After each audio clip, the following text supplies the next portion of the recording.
What up? It's your boy LQ, Mr. Real Deal Fantasy. You see the face, you know the case, you hear the voice, you know you made the right choice. But today, the fancy streets are talking, man. Today, we're going to be going over some draft strategies for DraftKings Best Ball drafts that are happening this very week. You guys need to tap in right now to Real Deal Fantasy live on Twitch, live on TikTok, live on YouTube, live on Twitter. Wherever you can hear me, you can see me. Make sure you pull up a seat and get real comfortable, man. But we're going to be talking about a lot of best ball focused stuff today. We're going to be talking about draft strategies, right? We're going to keep it real tight. We ain't going to be here for a long time, but there's some player pockets that I want to get y'all ready for, some draft strategies that actually matter for any of the drafts that you are signing up today on DraftKings right now. And again, we here to pay the bills, so you know I'm just here putting on DraftKings today. I mean, look, whatever. Y'all know what it is, man. Y'all know what this business is. But look, this isn't me naming every sleeper off the board. This isn't me trying to hyper focus on one hype train that's happening right now. No, we got to keep it up to date. This is a big deal or no big deal type of situation with the latest news this week. And this should help you with draft strategies. This should help you have some type of ideas of some players that you're going to be taking off the board. I want to keep this very clear, though. You don't win by these random spike weeks by some of these players. Like, I think that we're drafting the best rosters that have the highest ceilings. That's how DraftKings rewards people with these type of formats. And when you go in there this week, don't be going after guys that aren't going to be a consistent weekly starter. I know it's best ball, so you're looking for a guy that possibly can give you that spike week. But again, we're looking for somebody that's going to be consistent, available, and hitting high ceilings. We don't like low floors. We don't like scary floors either. Okay? With the broken tile and old pizza boxes with cockroaches everywhere on the floor. Your boy ain't trying to live like that. Not here. All right. So we're not looking for these random pop-up guys that just have some type of momentum just based off college tape, based on metrics, based on things we haven't seen. If they haven't touched the NFL field in game speed that it actually mattered, chat. Come on, man. What are we talking about? So, big deal, no big deal. I want to start with Ashton Genty with this ankle sprain. I think this is an overreaction from the fantasy streets in the first initially, where it was kind of like unknown of where it was at in terms of injury, unknown where it's like, what do we do now with Ashton Genty if I have a draft this week?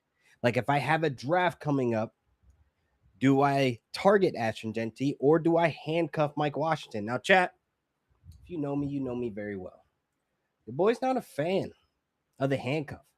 I think if I'm going to handcuff a guy, I think once that guy goes down that I am initially getting the handcuff for, let's say if it's Mike Washington and Ashton Genty ends up getting hurt again, okay, cool. Now I got to take this guy on draft day in like the 10th, 9th, maybe even the 8th round. This is where in some of these best ball drafts over there in DraftKings by ADP, where they have a live tracker where this thing goes ups and downs, where you see Kyle Manungai, 8th round guy, drops down a little bit. Blake Corum, another guy that's being targeted as a handcuff that has standalone value. Chill out. High value touches. Okay? That's what matters here. Now, Mike Washington would be stepping into a role with high value touches. Now, this is a system that's a two-man system with Clint Kubiak on the sticks. Folks, we know that. We understand that, right?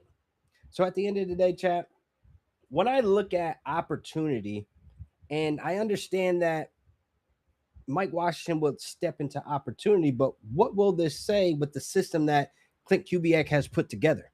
Does he go away from that? Does he hand one guy the full workhorse title as a rookie? I don't know if that's realistic, chat. I just don't know. I really just don't know. I think at the end of the day, Mike Washington's still going to be operating behind a questionable Raiders offense. He's going to be not offensive line. Let's make that clear. They made the one addition at Tyler Linderbaum. They drafted a guy. Cool. We have yet to see this O line when it matters. Okay. I think Mike Washington is a great late round guy in best ball leagues, but I am not actively looking to go get him. I am not building my DraftKings rosters this week with Mike Washington circled. Okay? This is a no deal. I'm not reacting positively or negatively to Ashton Genty. Full send. Buy the dip on Genty because it's just an ankle sprain. So you might have some whispers from among your league mates this week in the chats, maybe in person at the office, wherever you have your fantasy leagues. Why don't you toxic behavior yourself into some activities of talking about Ashton Genty in conversation? Because I will be buying the dip on Ashton Genty, and this will lead me into draft strategies now when we come to the running back position. Let's segue to that. When we talk about some of the elites that go in the first 3 rounds, if I have a best ball roster right now on DraftKings, the first thing I'm going to do is look at ADPs, live tracker over there. Look at what has moved, what has not, what has dropped. Be aware of ADPs. If Ashton Genty is one of those running backs that dips outside that first round, he ends up somewhere in the middle of that turnaround, that second round, best believe that is an auto click. Okay. When it gets to that 112 and then on that turn, and a lot of these best ball drafts, you have folks that are double tapping running back there or getting one of the elite wide receivers that end up falling back there. Right now, I think when we look at Ashton Genty, I could see somebody on the clock questioning, hey, do I go Devon Achane? Do I go Derrick Henry here? Or do I go Ashton Genty? If I'm sitting there at the 203 or the 204 or 205 and Ashton Genty's there, I'm pulling the trigger without hesitation. And I think it gets real dark if you keep on going away from this good value and these explosive backs that are probably going to be used how we want them to be used. I think Genty's going to be amazing in the passing game because he's very much needed. No diss to Jalen Naylor, but he ain't Jacoby Myers. Damn sure ain't Devontae Adams. It's not much out there but young talent. Thornton, Jack Besh, these guys are expected to make a big leap forward. I'm not quite sure there's enough weapons out there, right, that will take off of Brock Bowers' plate. We saw Genty get utilized in the passing game a ton last season, where he was forced to be a outlet, forced to be an attachment to Geno Smith in this offense that was a disaster. So this leads me to say, like, a running back is a must in the first 3 rounds. That zero RB crap is dead, boss. It's dead. It's not alive. I don't know how else to say it, but it's not a strategy this year that I will be going into. And I say this confidently when, like, once you leave the first 3 rounds, it started getting questionable. The backfield's starting to get more crowded. If I'm building the roster this week on DraftKings and I get to the 3rd round and I don't have Kyron, I don't have Breece Hall, I don't have any of those guys that are living in that 3rd round that I feel like can be a RB1, you already lost the draft. Start over, hit a mulligan. Because I really do think if you wait to get a DeAndre Swift as your 1, if you wait to get a Quinshon Judkins as your 1, if you are buying, I guess, on Javonte Williams, who's right there on the cusp between the 3 and 4, like, what are we doing, chat? It's not great. Not a great build for DraftKings. Not a great build if you're going to try to win anything on DraftKings, possibly. Because at the end of the day, when we're building these rosters, we want the best of the best. The first 3 rounds, you need an elite running back. That is a must. Check. Okay? I think Mike Washington, best ball, not interested. Okay? Not interested. Now, transition to big deal or no deal on George Kittle. Off the pup list, targeting week 1. This is great news. Now, if you go to DraftKings Live Tracker, his ADP hasn't moved much at all since this news. And I thought it was going to shoot up to maybe where Tucker Kraft, Tyler Warren, hell, maybe even close to Colson Loveland in those first 4 rounds. But no, it's still a value. George Kittle that we're talking about in a Kyle Shanahan offense. Brock Purdy, of course, he's going to be strapped to health. It goes both ways. But George Kittle plus is a strategy that I have been doing on DraftKings all summer long. Getting George Kittle plus means that I'm double tapping on tight end. I'm running a lot of 12P this year. There's some leagues I'm running some 13 personnel this year, right? Starting 2 tight ends. Having 2 tight ends, especially if you have a flex, situation going on. 2 tight ends popping off. Love that. Love that every Sunday. Love those points, especially in a premium for the redrafters out here that are loading up this week for drafts. Now, George Kittle plus, there's so many scenarios that I love, right? But I'll give you my top 3 favorites of doing the George Kittle plus strategy for DraftKings Best Balls this week. It has to be George Kittle plus maybe some picks later, but give me Mark Andrews. George Kittle plus Mark Andrews, the upside that Mark Andrews possesses, being that his dirt cheap in terms of ADP of what we known and love of Mark Andrews of the past.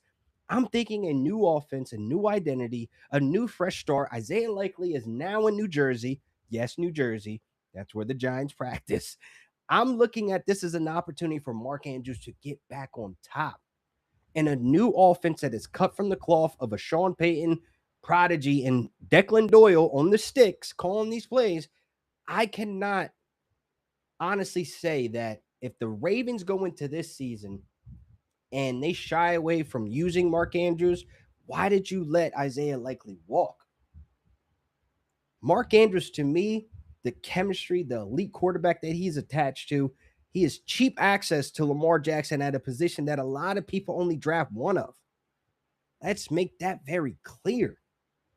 So you got to understand at the end of the day, man, I'm going to take the value on all these guys, especially at a position that, again, it's not hard to be a top 5 tight end. But if I can get one of the top 5 tight ends, these are difference makers that I know will most likely help me bring home the gold. Let's talk about another George Kittle plus. I love George Kittle plus Dallas Goedert. That is such a great situation where Dallas Goedert gets brought back. This is a new offense under Sean Mannion, first-time play caller, but heavily influenced by KOC and Sean McVay. So I'm actually interested in how they're going to use Dallas Goedert. Are they going to use Eli Stowers? Are they going to use a lot of 12 personnel? What is Dallas Goedert role going to be? But when I look at the target share opportunity, Dallas Goedert, just based off comfortability and previous chemistry with Jalen Hurts, I like the value. And I like the upside. This is somebody that put up 10 touchdowns last year. I don't care if he gets a modified tush push. Those fantasy points still count on Sundays, chat. Stop playing. At the end of the day, I feel like if I can get value at the tight end position and double tap on it, why not? Why not? I don't need to spend a premium on Tyler Warren, Colston Loveland, Tucker Kraft, Brock Bowers, Trey McBride, just to get in striking distance where these guys end up finishing in fantasy anyway. The tight end position needs to be focused on as a difference maker on the roster. Now, another George Kittle plus, because let's make this clear before we go any further. I'm not planning on starting George Kittle week 1 for all the redrafters out there. I'm not planning on seeing points put up, big points at least on DraftKings on these best ball rosters of George Kittle performing week 1. I am doing the George Kittle plus for somebody that's going to take his place in terms of my expectations in these best ball drafts, that they're going to be the one running the show for however long it takes for George Kittle to get back to being George Kittle.